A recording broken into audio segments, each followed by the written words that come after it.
Hello everyone and welcome to Jason's Poker Card Quest and welcome to my first ever showcase video. Today I'm going to be showcasing a recent purchase I made of someone's personal Pokemon card collection. Went down the rabbit hole of Facebook Marketplace and found a local deal that I couldn't pass up, and it seemed like the right time to jump in to this side of Pokemon card collecting. So I went out and made this private sale, and here we are. I want to showcase that collection here for you today. But first, as always, I made a commitment to always showcase every card I've acquired on this channel. And we've got 3 new acquisitions to take a look at. And these were all purchased through TCG Gaming for various shops that sell on there. This is all related to my quest for completionist of various sets. Right now working on Shining Legends and Sword and Shield, and this is the Sequin Hollow Pikachu from Shining Legends that was released as part of the General Mills cereal promotion. So that was a nice pickup there. I believe that was the only card in that purchase. Let's see what we got here. Boom. These were always so much fun to me because you can get these kind of alternate prints for relatively inexpensive right now, especially for the newer sets. This is the Quick Ball League Cup promo for Staff, and I believe from the same seller I got a couple of things. So the regular Quick Ball League promo, Reverse Hollow, and that should not be a Hollow Marnie, that should be a non-Hollow Marnie. So I'm going to have to double check that because the non-Hollow Marnie was actually what I was hoping to purchase. I just sold a Hollow Marnie, so I don't necessarily need that, but we will double check that and get back to that seller. That's quite hilarious in its own way. Yes, can't win them all. And then the Ultra Ball from Shining Legends. So the Quick Ball Staff and regular League promos were from Sword and Shield. We've got the Ultra Ball League Cup promo and the Ultra Ball Staff League Cup promo, both from the Shining Legends. And these were actually Yellow A alternate arts. If you're interested in all these, I review these in my Completionist Corner video series. We talk about all these different alternate and stamp prints of set cards. So now is what I've been waiting for. I want to showcase a collection that I purchased through Facebook Marketplace.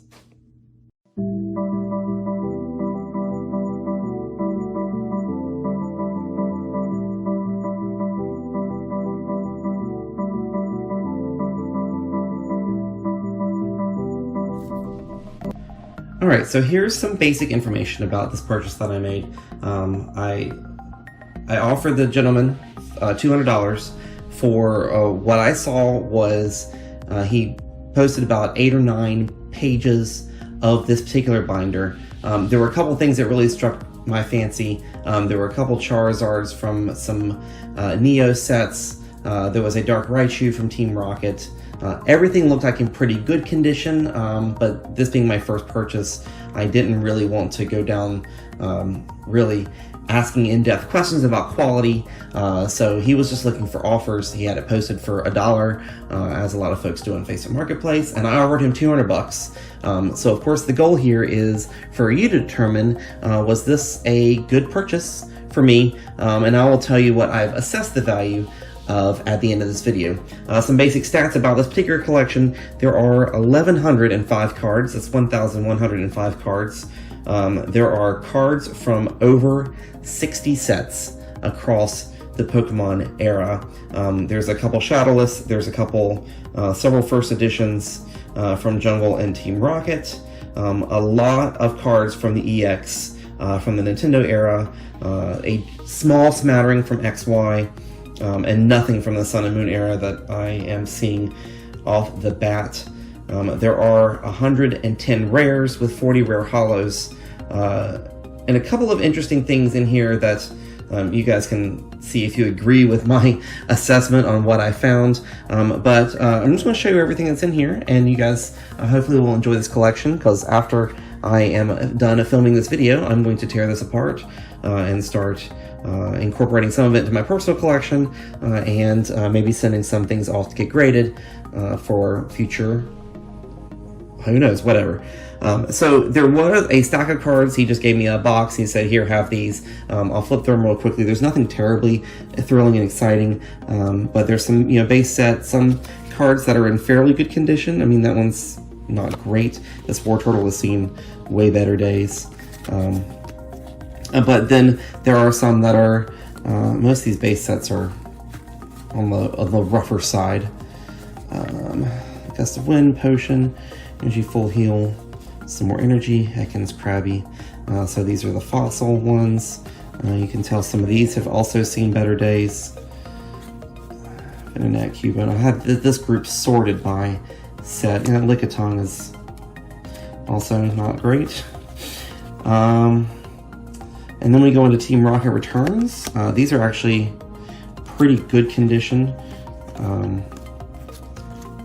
Lots of duplicates of some of these commons and uncommons. My best assessment was, so base set 2, that he probably played at some point, and at some point he just started collecting. There are some sets in here that seems like he only purchased like one pack, and some he's obviously kept some stuff for himself, or maybe piecemeal out some in terms of selling them. Certain energy from that time frame, energy search. So nothing terribly exciting in that group. And now we'll jump into the binder, and you guys can decide what you think. Would you have jumped on this, and how much would you have offered for this particular? I'll pull out anything that's we need a really good close look at. The Radiant Collection ones are really cool. From the Legendary Collection, Radiant Collection, the holofoil that's just all over the card is really awesome. And quality is actually really good on this one too.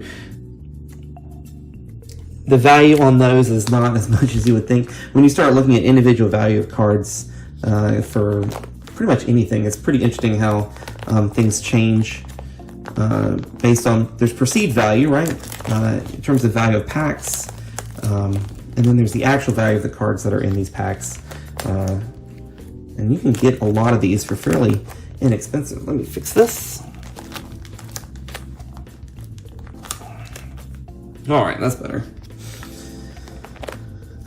So some, looks like we got a bunch of reverse holos from Legendary Collection, XY, not XY, yeah, XY. So these are slightly newer. And then we get to this is the page that got me interested. The Dark Raichu, this one's actually in, was the secret rare from the Team Rocket sets. And, if I sent this off to PSA, we'd probably be looking at a 9. It's in really good condition. And the holofoil is pretty solid. So for me, that was really what sparked my interest in purchasing this set. This Regigigas Level X, this is a Diamond and Pearl promo from Diamond and Pearl number 50. This one has seen much better days. There's lots of wear and tear on it, probably a PSA 6 or worse. But still it's a cool card to see in person. That one may just end up in my personal collection until I find a better copy. I love how the reverse holos from this EX era had the logo stamped on them, kind of like our pre-releases do right now. We've got the Charizard Delta species from Crystal Guardians. Not great, but not bad. We have a reverse Blastoise Delta species from Crystal Guardians. This one's not horrible. On the front, it looks really good. So, and then this just the holofoil pattern on some of these cards. I know this one's not. This one's a reverse common. But the way they did reverses for Legend Maker, so cool. It really added to the value. I think I don't know. I could make this less. This Charizard, I just lost my train of thought. I apologize. I'm all over the place. This is a reverse Charizard from, I think it's Sandstorm. This one is pretty beat up. The hollow foil is pretty scratched, which is a bummer. But my assessment of the evaluation is based on quality as well as each individual card. There's some Japanese cards randomly in here. Misty's Tentacruel. This one's in really good shape. Of course, as you find with most people who collect Japanese cards, the Japanese cards tend to be in much better condition because they don't play with them. Ludicolo Hollow's fun. We have a Clefairy base set 2 as well as a regular base set Clefairy. This one's... it looks great on the front. The back looks like an 8 or a 7, but the scratches on the hollow foil would probably bring it down to a 5. So I'm probably not going to risk sending that off the Dark Hypno. Look at that hollow foil pattern on this one. Team Rocket Dark Hypno, that looks great. And condition's really good on that one too. There's an interesting story being told here. It was Hitmonlee from Fossil, Fossil Lapras, Jungle Snorlax non-hollow, Dark Charizard non-hollow from Team Rocket, but still a great card. Dark Blastoise from Team Rocket. Lots of duplicates and some commons and uncommons, but the artwork's still great to look at for these old sets. If someone can tell me the organizational system, I'd love to know. This is clearly sorted by energy type, but after that it's just kind of thrown in there. And we'll just breeze through some of these less valuable cards until we get to some more exciting things. Posture Oak's Revenge. Nightly Garbage Run. Some of these trainer art from this time frame is so funny. Lots of Gust of Winds. There's a couple Shadowless ones in here. I forgot to point those out initially. But everything I've seen Shadowless has been common or uncommon. He probably knew, he did list that there were Shadowless in here, so he sort of knew what he had. So I'm thinking he probably sent those off. This is actually a Shadowless green Leaf Energy, and you can tell that by the copyright years have 1999 listed when most of the normal ones have. Here, I'll pull it out. Most of your normal energies have, in focus, have 95, 96, and 98. This one actually includes the 99 as well, which means it is also part of the Shadowless printing. This one's totally destroyed in terms of quality and value for future value, so probably not going to do me much good. I don't know why he put energy in a binder, but he did. And we'll sort through, jump past all this. And then a random collection of these. All these cards are in really great condition. A lot of Team Rocket. Dark Charmeleon, Primer, Dark Machoke. Squirtle's beautiful. Challenge Digger. Charmeleon from Legend something or another. EX Power Keepers. Galele. Reverse.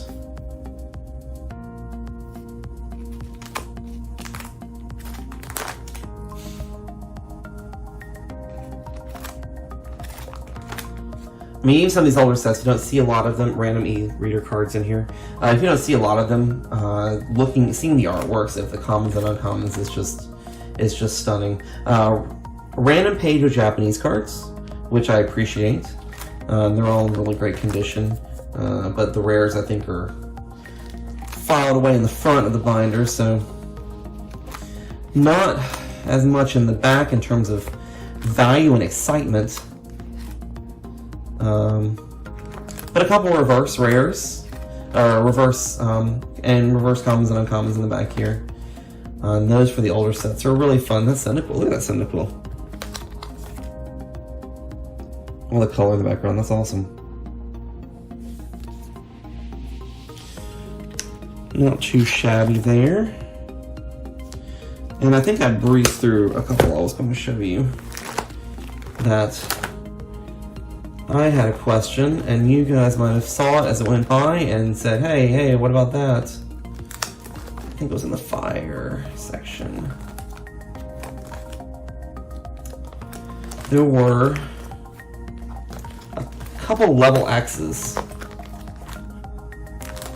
that I had some serious questions on, and I don't think they're real. And I would love anybody wanting to chime in the comments once I find them. Regigigas I know is real, just beat up. Blastoise, Palkia, Blastoise, Hypno. These holofoils are so great. What is that? This one. Infernape level X. There's absolutely no holofoil to this pattern, and that's what really tips me off. And in all my research, I could not find anything where a non-holo version of this card was released. If there was one, please let me know. Unless it is possible that the holo just fell off or wore off, but this appears to be. I mean, the coloring is so much lighter, the border is so much bigger. This appears to be a fake. So when I was evaluating the set, that particular level X, and there was another level X in here that I just did not include because Magnezone, this one.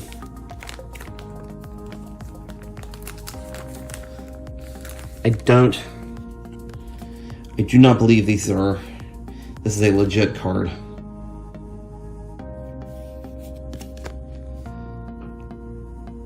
So I'll wait for somebody in the comments to chime in, let me know if there was actually a non-holo printing of these, but I dug and dug and I could not find anything, so I do not believe those are legit. If in those conditions, if they were real, they would still fetch a value, I do believe, but I don't think those two level X cards are genuine, which is unfortunate. However, even not including those, looking at all the different cards in the set and ignoring the Japanese cards because I don't really have a good way to price those out efficiently. So just using market value on TCG Player and making adjustments based on condition, especially for the higher value cards. If it's a damaged card, I took only 20% of the actual market value. I'm coming up at just a little over $600 for this set, and that is pricing out every card individually. Thank you for watching. If you enjoy this type of content, please let me know in the comments below. Consider subscribing. We do new pack openings every Sunday and Wednesday evening at 5 p.m. Eastern Standard Time. I will see you again next time.